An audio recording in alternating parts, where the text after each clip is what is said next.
Alright, guys, so going to be doing another comic review, and this is another book sent to me by my good friend Chris. Chris, thank you once again, bro.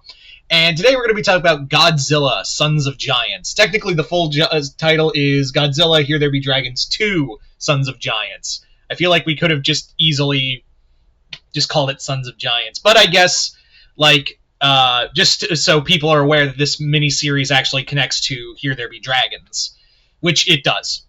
Obviously, it's two. Anyway, yeah, so Godzilla Here There Be Dragons was a really solid miniseries. It was a really solid Godzilla miniseries from the cycle of the Godzilla comics that were the new cycle of Godzilla IDW books. And yeah, this is again written by Frank Terreri, who has written a lot of stuff for Marvel and DC. A lot of miniseries. It's been a while since he's done an ongoing. He's usually been doing these workhorse kind of miniseries, but it is cool that he's still kicking around.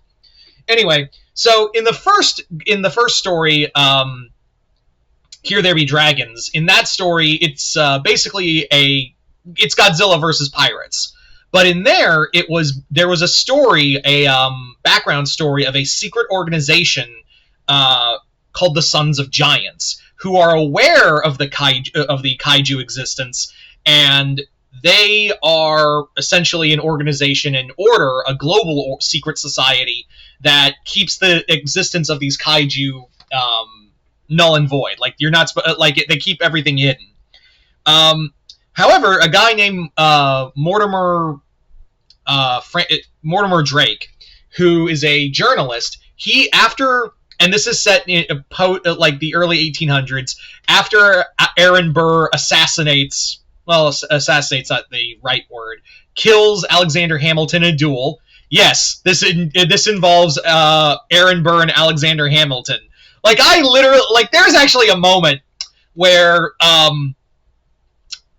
when Mortimer comes up to Aaron Burr, and I'm like, oh yeah, Aaron Burr was a real person. Thanks, Mom, for all the hours of playing Hamilton in the house. Yes, I'm aware Alexander Hamilton, Aaron Burr were all we're all real humans, not a play. It's a fucking joke. Because I know someone's going to be like, how dumb are you? I'm smart enough to know, but yeah, that was a stupid joke. Anyway, so Mortimer talks to Aaron Burr, and Burr introduces him to Thomas Jefferson, President Jefferson, who is now the leader of the Sons of Giants, and learns about the secret order and how deep it goes. What I like about this comic is that this comic understands the whole secret society thing has been done to death, but it actually plays with lost history involving the kaiju.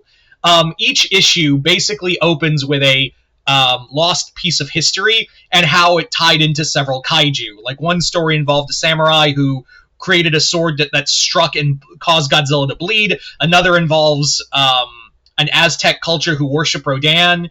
You have another story that involves Hedorah and how it ties into the quote-unquote real version of Beowulf and the Grendel. And also you have a story of the story of Moses and the parting of the Red Sea that involves Mothra. And they're more or less the Sons of Giants group involves Napoleon, Kublai Khan, and all these. My thing with these secret societies is not everyone can seriously, and even I have to extend my moment of disbelief, because I'm really? Kublai Khan and everyone else, they were all cool with the existence of kaiju. And the thing is, they don't go too deep into explaining how the organization hides the fact that there are kaiju in the world. You would think these monsters would probably make themselves known in a really big capacity, but I guess here they're just kind of hidden. They're just kind of hidden throughout history, and it all goes back to a event that happened in Rome where Godzilla, Hedorah, Mothra, and Rodan all had a four-way fight that eventually led to King Ghidorah showing up.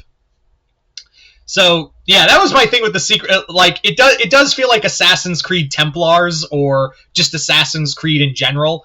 And being the Assassin's Creed simp that I am, I really enjoyed that. The artwork in here is pretty all right. It's nothing awful. I do feel like some of the characters do feel stinted. Like a lot of the artwork for the human characters feels really like wooden, if that makes any sense. Like there's no like flow to them. It's more of like they just look like your basic ass drawing in some places. The monsters look fine. Yeah, the monsters look all right. I will say Godzilla looks a little derpy when he opens his mouth. When he roars, he looks a bit derpy. But yeah, I will say the story really helps, and I really like the idea of like Hedorah was actually kind of an anti-hero in this comic. Um, it's kind of fun to see that. I will give Frank Terreri that he's giving love to a lot of other kaiju.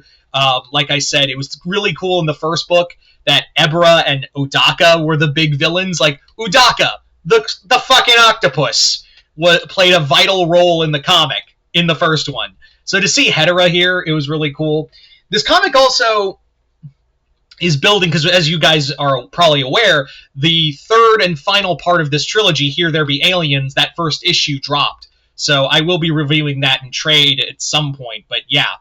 So this is more of a bridge, and also it involves, yes, we are getting in at why we get Here There Be Aliens in the third one, because it involves, once again, the Exilians.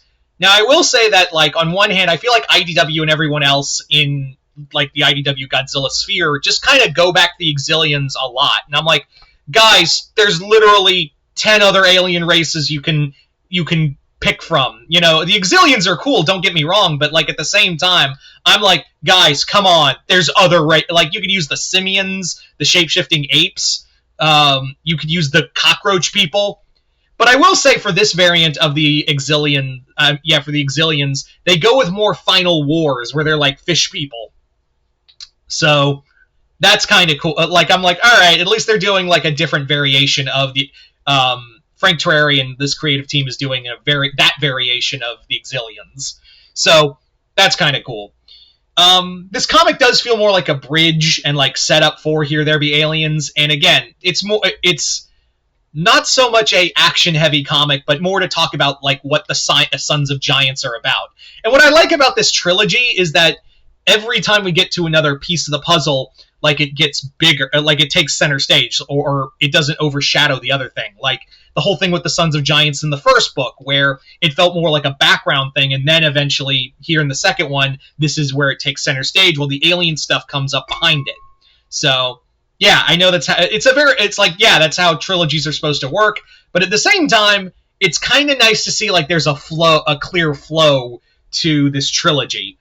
In some trilogies I've seen, it's like it just tries to do everything at once. Like it just tries to throw everything. If this was done by a lesser writer, this would have been like the first book would have been like Alien, Secret Society, and anything else I can think of. Oh wait, but you gotta wait for second books and the third one where I'll just pile on more shit and not be able to finish and get everything to a conclusive end by book 3. So yeah. All in all, if you liked Here There Be Dragons and want to see some cool like Secret Society stuff involved with the monsters, yeah, I say give this a look. This was pretty decent. I really enjoyed it. Anyway, so Chris, thank you once again, bro, from the bottom of my heart. And yeah, hope you all enjoyed this. I'm Mr. Multiverse. I'll see you next time in the Multiverse.